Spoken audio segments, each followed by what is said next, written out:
Hi, it's Nick on January the 7th with the 7th and final episode of this week's theme about your spirit of adventure. And I'm finishing off with the idea of vulnerability and the importance of having a strong and empowering relationship with our own vulnerability. Certainly when I was younger, my relationship with vulnerability was not good. I saw my vulnerability as weakness and as not being a proper man and all those kind of things, so I didn't have a very healthy relationship with vulnerability.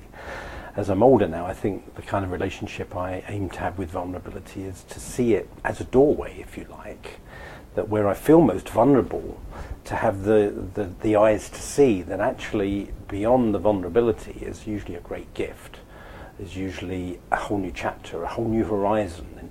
And indeed, I came across a quote a few years ago, a little couple of lines by David White, who I don't know if you know. I'll include the quote underneath the video here. But what he said was, our greatest vulnerability is the very door through which we must pass in order to open the next horizon of our lives.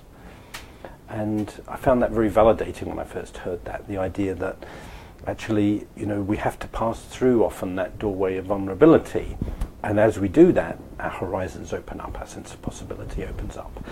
So, often we love the idea of adventure and the spirit of adventure.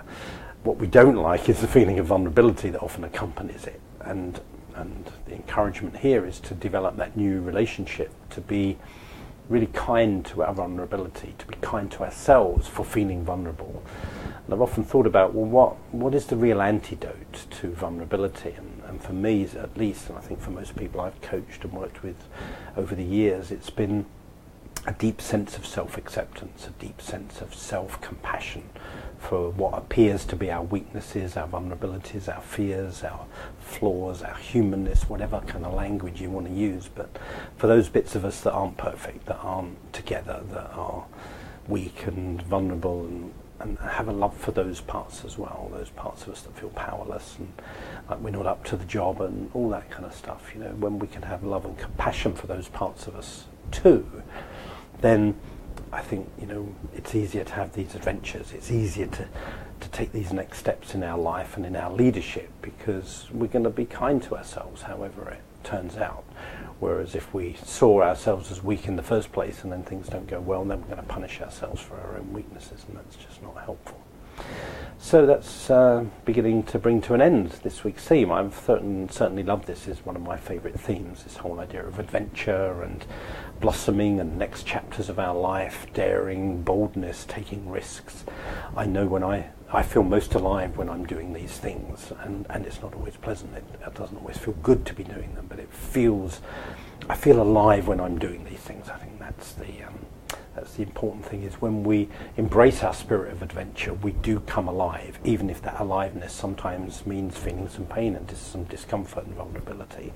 But that's being alive, rather than kind of just being bored and dead and kind of going, there isn't much juice, but at least I'm not feeling too much pain.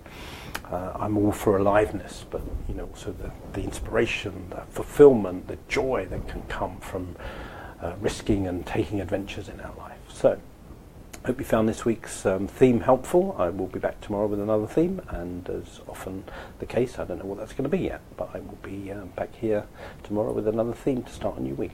So God bless, enjoy the rest of your day today, and I'll see you again tomorrow.